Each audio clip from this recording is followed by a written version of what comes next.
Hello everyone, আমি শিবানী। আজ আমি আপনাদের সাথে শেয়ার করব আলুর দমের রেসিপি। তো আলুগুলোকে আমি সেদ্ধ করে মাঝখান থেকে কাট করে নিয়েছি, আর সঙ্গে নিয়েছি কিছু ঘরোয়া উপকরণ, টক দই, টমেটো পেস্ট, আর নিয়েছি গোটা জিরে, ধনে আর গোটা গরম মশলা। আমি গোটা জিরে, ধনে, গরম মশলাকে হালকা করে ভেজে পাউডার বানিয়ে নেব। তো প্রথমেই আমি গোটা জিরে, ধনে আর গোটা গরম মশলাকে একটু গরম করে আমি গুঁড়ো করে নেব।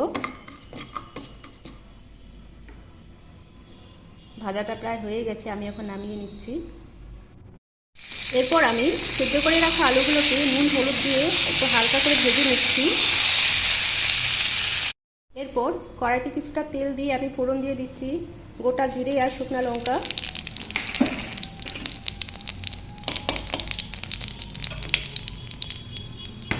আর এর মধ্যে এখন দিয়ে দিচ্ছি কাঁচা লঙ্কা আর আদা পেস্ট।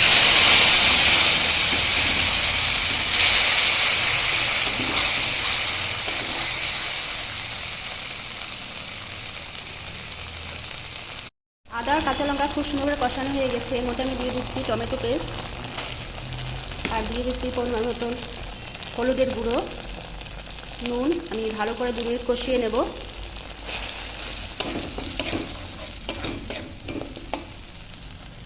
সবগুলো উপকরণ খুব সুন্দর কষানো হয়ে গেছে, আর এর মধ্যে এখন আমি দিয়ে দিচ্ছি ভেজে রাখা আলুগুলো।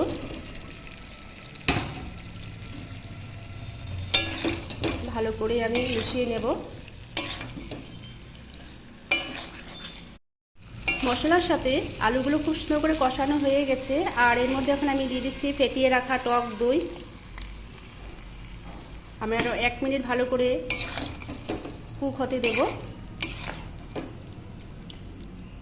এখন আমি যে মশলাটা আমি ভেজে রেখেছিলাম, গোটা জিরে, ধনে আর গোটা গরম মশলা, সেই মশলাটা আমি উপর দিয়ে দিলাম। ভালো করে মিশিয়ে নেব। তারপর পরিমাণ মতন জল দিয়ে আমি 5 মিনিট ঢাকা দিয়ে দেব।